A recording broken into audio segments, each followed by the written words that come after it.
From the New Arts and Media Studios in Milwaukee, I'm Charles Purcell, and this is day 2 of our DNC coverage, Democratic National Convention, happening in Chicago. I'm up here in Milwaukee. It's a relatively early morning Wednesday. We're going to talk about the Tuesday night events. Okay, so day 2 or night 2.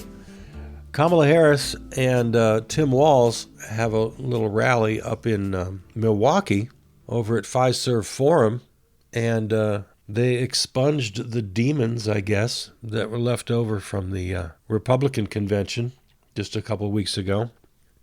Yeah, they had like a cleansing. They smudged it. Is that what it's called? When you burn sage? Get all the evil demons out? Yeah, joy is always greater than fear. Love is greater than hate. So Fiserv Forum has been cleansed. I know I had a lot more fun last night than I had the last time I was in the forum. That's for sure. So it was, and it has a badass move, right? It was just a badass move to to fill 2 arenas in one night of your convention. One of them being the very hall where the Orange Menace accepted his nomination. That's just badass. And it was packed, let me tell you. It was, first of all, lines, several blocks. So it took quite a while to get in. I thought I was there relatively early, but I was one of the last people in. I guess people have been there since like 6 in the morning. Doors opened at 4. The event started at 7. So I thought I got there relatively early. I got there like 3. No, I was one of the last in line. But I got in. They had, and inside the Fiserv Forum, they had several sections roped off, thinking they wouldn't need them. And they wound up opening all of it. And I did not see an empty seat in the entire arena. Not one empty seat. Except, of course, when Walz and Harris were speaking, all the seats were empty because nobody was seated. Everybody was standing. Everybody. Every single person in that arena stood during both of the speeches. It was something. It was really something to see.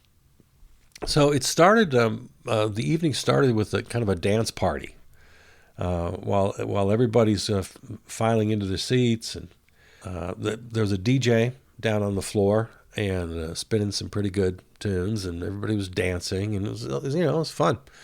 Lights going. We all got these wristbands that I'm not quite sure how they worked. These wristbands were either white, blue, red. They're hooked up with Wi-Fi or something because they were all changing colors at the same time. Anyway, it was a lot of fun. And then they went to the roll call on the big jumbo screens there in the arena. They went to the convention in Chicago, and we all watched the roll call of the states on the big jumbo screens. It was funny. At first I thought, because if you watched, of course they had a DJ in Chicago playing music for each state as they announced their votes. And I didn't know that was happening when they first came up on our big jumbo screen. I thought that was our DJ playing music until I noticed that the people in Chicago were moving and dancing to the beat. And I realized, oh, the music really is coming from Chicago. It's in United Center. And it was loud and raucous and quite a party and something to watch. So we watched that for a while, and then the big screens go off, and ladies and gentlemen, Tim Walz, and he comes out, and raucous reception. He gives us his standard stump speech, nothing new to report there. It was just, a lot of fun, and everybody's just damned excited. So Tim Walz does his thing, mind your own damn business, and all that. And then they go back. He makes his exit. We go back to the roll call in Chicago, watch the rest of that all the way through to the end. Of course, Wisconsin is second to last alphabetically. I think we're second to last, right? Wyoming is the only one after us. Well, I don't know if you saw it, but Governor Tony Evers of Wisconsin, it looked like he was having a stroke or something. It was horrible. He couldn't get the words out. And I can tell you that he did tweet about it later with some good self-deprecation and some good humor. So he's okay. Don't worry about him. At least he was okay last night. But while he was trying to make the big announcement from the Wisconsin delegation, he just couldn't get the words out. He couldn't get out Kamala Harris's name for some reason. Like maybe he had a mind block. He couldn't. And that happens. I've had mind blocks with the people closest to me in the whole world, my parents and my spouse, my kids, That happens sometimes. I don't know if that was it, but he tried 3 or 4 times, and it was very cringy, and everybody was kind of unhappy about it. Later, some funny comments on the internet, and everybody's okay. But in the moment, it was super cringy and embarrassing for the guy. So I'm glad he's all right. I'm glad he didn't have a stroke, because it looked like something was going on. And the funny thing is, Tony Evers, of any politician you'll see anywhere in the country, he is the most soft-spoken, even to the point of being sort of timid person you can imagine holding such a high office in politics. He's just a very soft-spoken guy. Wisconsin we got Ben Wickler, the best damn Democratic chair in the nation, state chair. He's fantastic. We got Mark Pocan, a great progressive legislator. Gwen Moore, my representative here in Milwaukee. Senator Tammy Baldwin. So we got all these great Democrats who could have done it. I don't know who decided that Evers got to have the honors, because he's just not the guy to do this sort of thing. Okay, so after Wisconsin, we have Wyoming, and then boom, boom, boom, ladies and gentlemen, Kamala Harris, and she comes out, and holy hell. This is crowd volume that I've never experienced in my life, ever.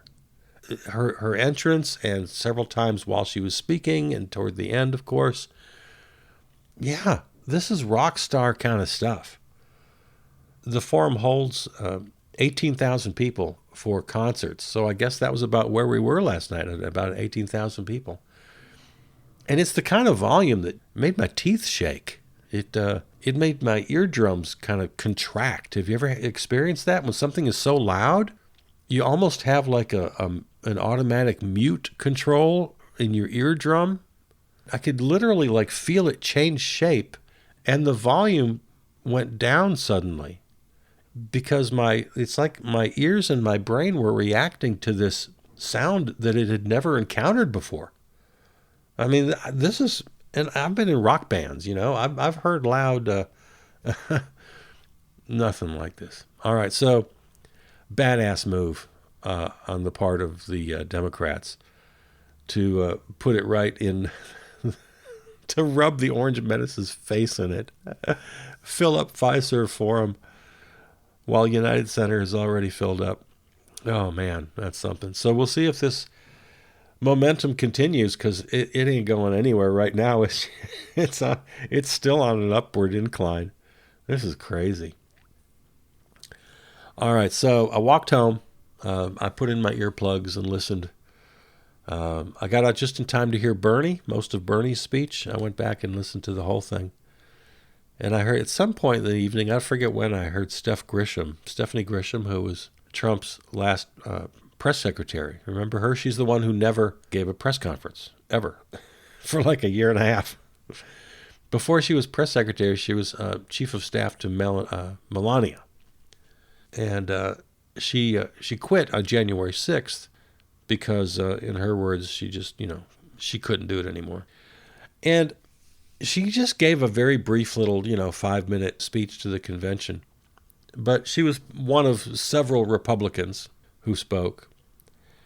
And the only reason I mention her is because sometimes things are true, but it's good to have them confirmed. She told us that the Orange Menace despises his supporters and calls them basement dwellers. Now, I assumed this all along.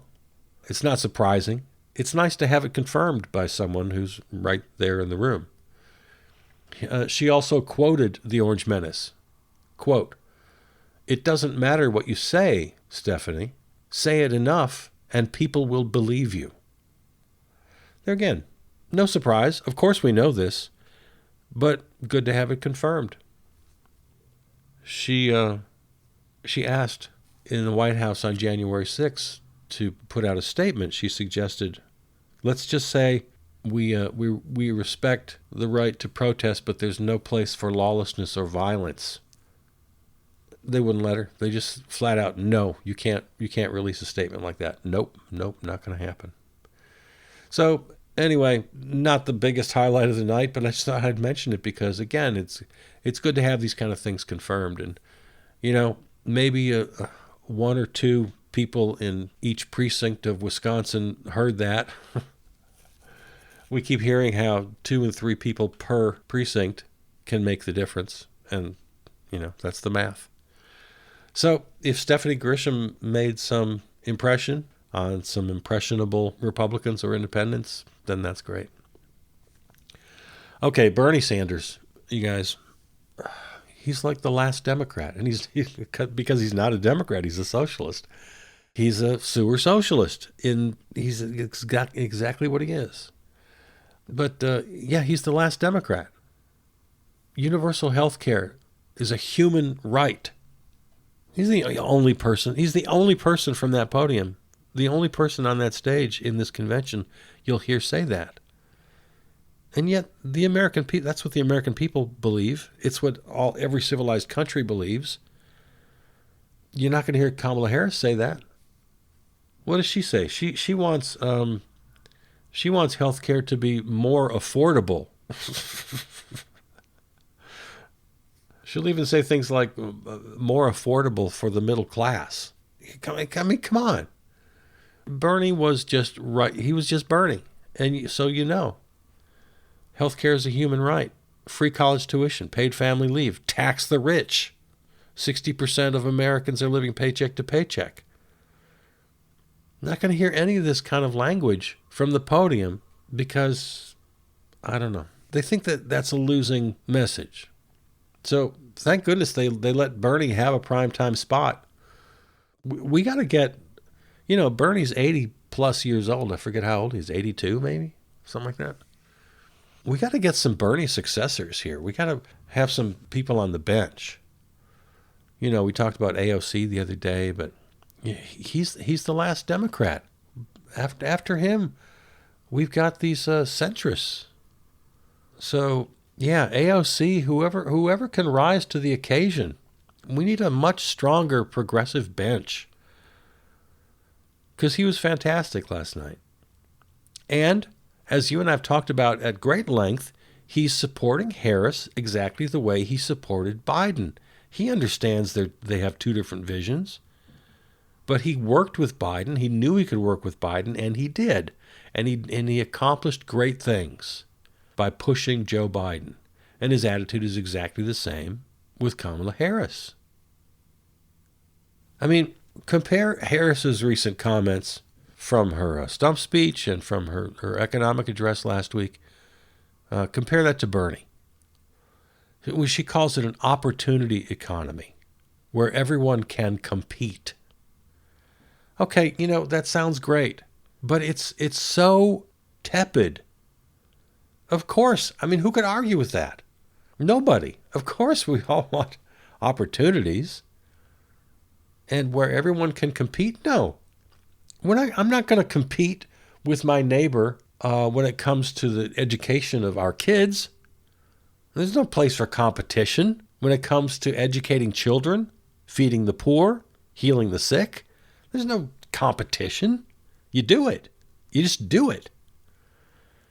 And her obsession, oh my God, in the whole Democratic Party, this obsession with the middle class. Okay, again, Bernie says 60% of Americans live in paycheck to paycheck. I guess a lot of those people are in the middle class. But the point is, what about the poor? They never say anything about the damn poor, as though they don't exist. It's always about the middle class. Harris talks about cutting regulatory red tape. What? What are you going to cut? Especially when it comes to housing. What, are you going to cut environmental regulations? You're gonna cut standards in manufacturing and building. I don't understand this very, very centrist, old school Republican talking points that keep coming out of Harris's mouth. And most of the Democrats, this obsession with growth, the economy has to grow. I mean, there's nothing left wing or revolutionary about any of this stuff. When she talks about the big corporations, when Bernie talks about big corporations and oligarchs, he says we have to, rein them in and shut them down and tax the hell out of them. And he's got tough talk. He's got tough sort of FDR talk. She says there are some bad apples. Well, some companies take advantage and some companies are price gouging. Some companies, what? It's the system. It's not some companies. It's not bad apples. It's systemic. The whole Democratic Party has this so wrong. Now, again, don't get me wrong, we have to vote for them. At this point, we have no choice. It's a very, very broad coalition. We vote for them, then we fight them, blah, blah, blah. You've heard this from me 1,000 times. But Bernie just makes it so clear, the difference between what a real Democrat is, was, and should be, and this latest iteration of centrists. I mean, Kamala Harris, oh my God, in her rhetoric over the last couple of weeks, she's right there. She's right there with Barack Obama and Bill Clinton and this sort of new Democrat centrist BS. And, they continue to mythologize home ownership. Every American can't own a home. It's physically, mathematically impossible. They talk about a housing shortage. And again, this sort of getting rid of red tape. There's enough vacant housing in this country to accommodate every American like twice over. Because hedge funds and corporations and foreign governments, they're all buying up housing. Half of them are rentals and Airbnbs, and, people have multiple properties because they're rich. Yeah. There's enough, look up the numbers. There's enough vacant housing in this country right now today to accommodate every unhoused person 2 and 3 times over. But yeah, she's got this big thing about building more housing. And again, she'll say for the middle class. I don't want to rain on your parade. If you need to be excited, fine.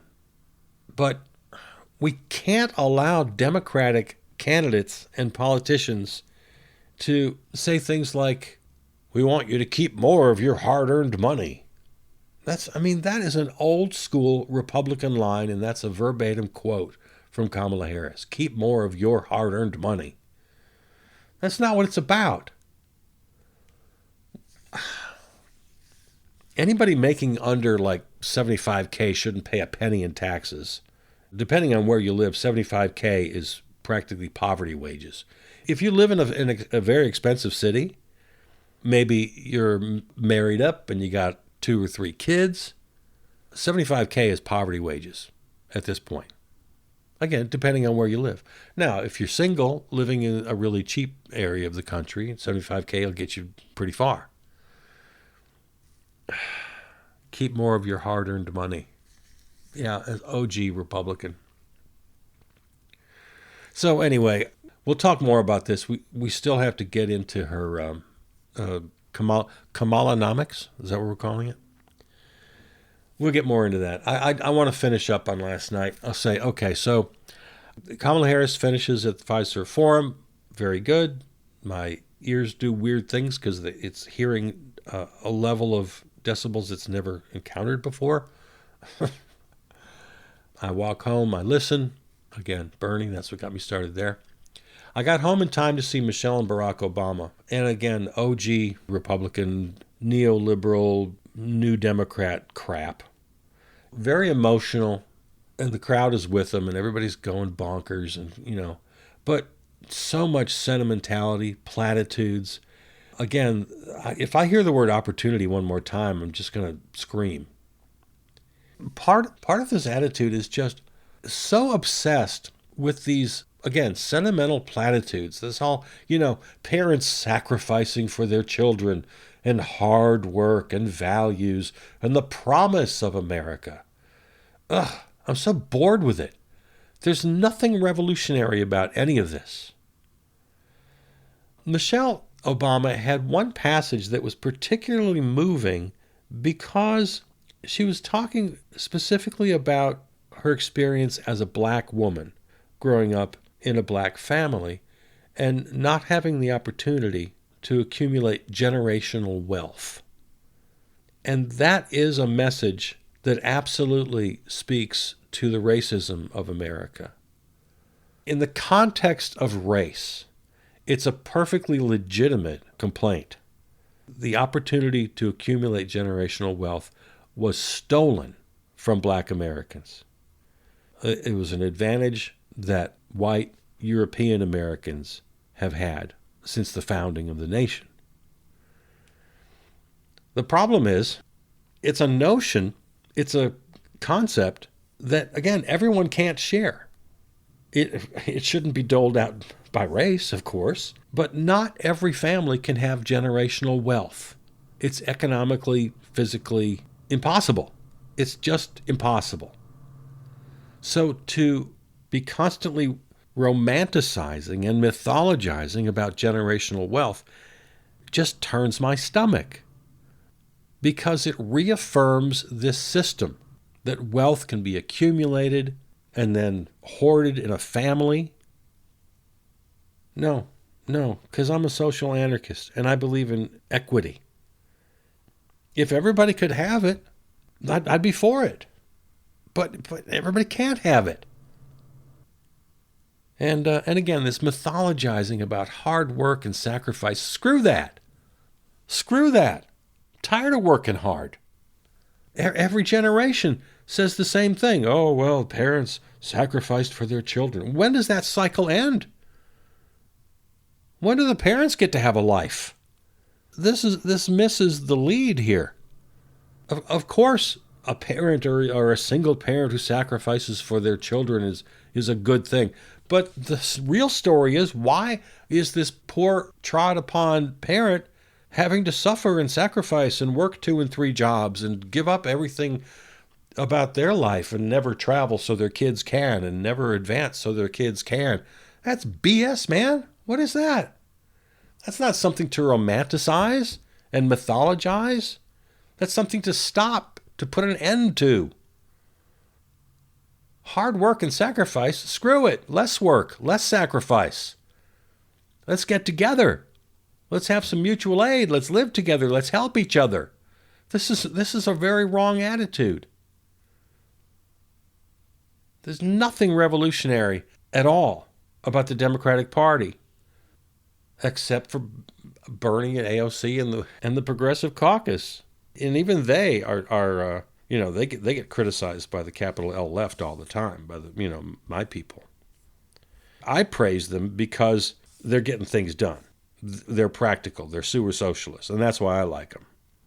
I'm not going to hold somebody to my radical vision if they're getting things done.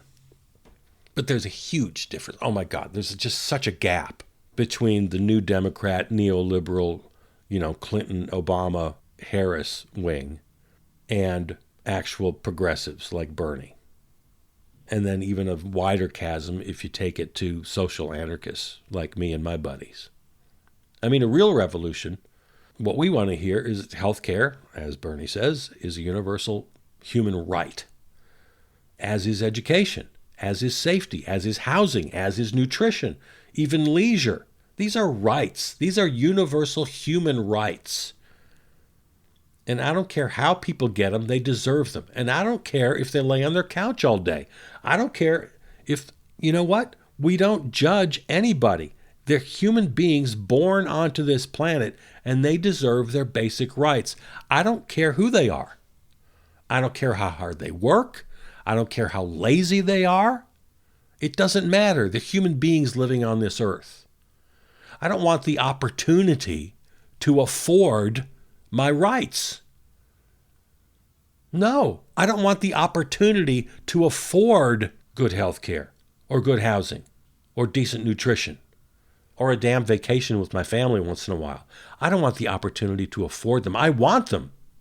I deserve them because I'm a human being on this planet, and that's enough. And as we organize ourselves into a political economy, we got to design a political economy that provides these basic human rights to everyone. And here's something else. When have you ever heard an American politician recognize the value of unpaid work relative to paid work?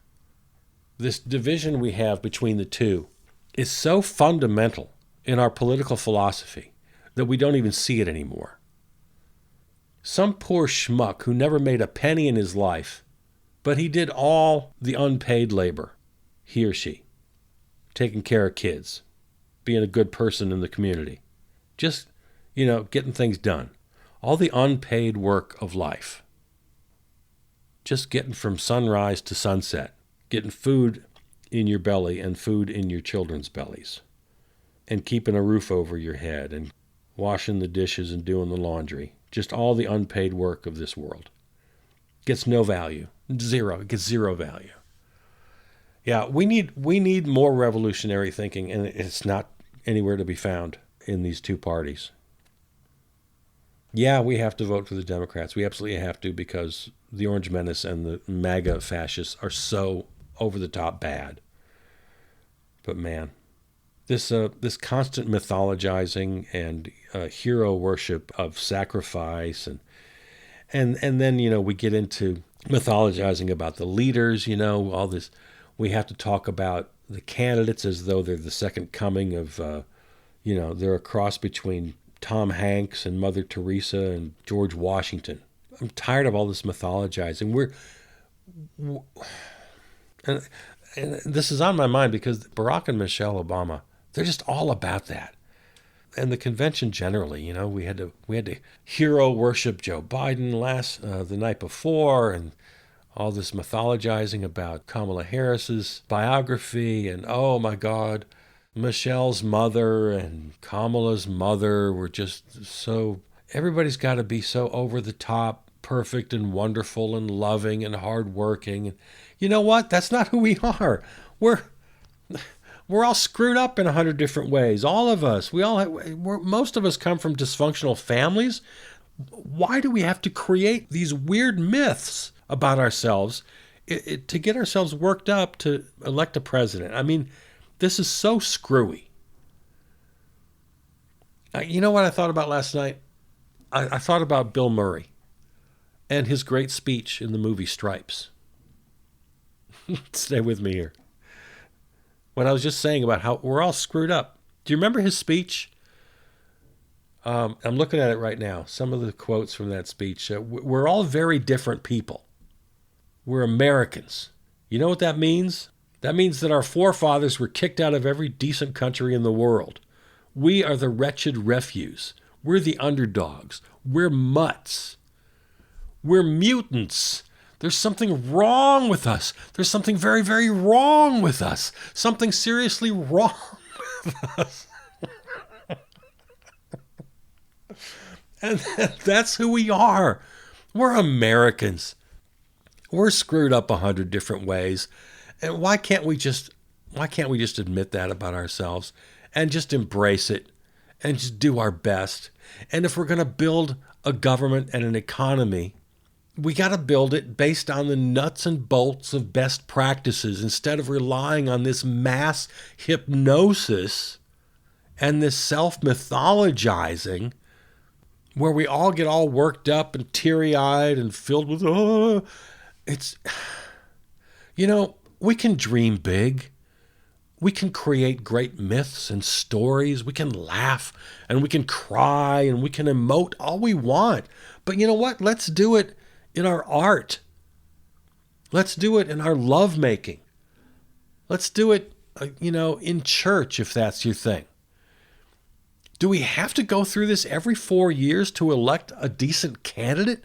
Do we have to work ourselves into this weird fantasy, unrealistic frenzy? I mean, self-governing If we think we still want to be a democratic nation, if we want government of, by, and for the people, it's a serious endeavor for serious people. I mean, sure, there can be joy. I've got nothing against joy. But I do have a problem with mass hypnosis. Let's do the practical work in government. Let's admit that we're flawed, that we're mutants, that there's something wrong with us, as Bill Murray so wisely said. And let's build a government that functions.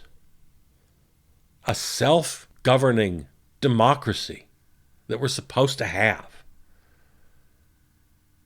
These once every 4-year extravaganzas. If you need this kind of stimulation to get out and knock on doors and make phone calls and volunteer for your candidate or donate money, if you need this kind of over-the-top, weird, frenzied mass hysteria,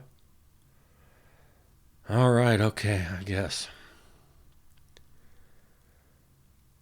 But yeah, this mythologizing about us, about our country, about our candidates. Politics is in need of a good dose of myth busting.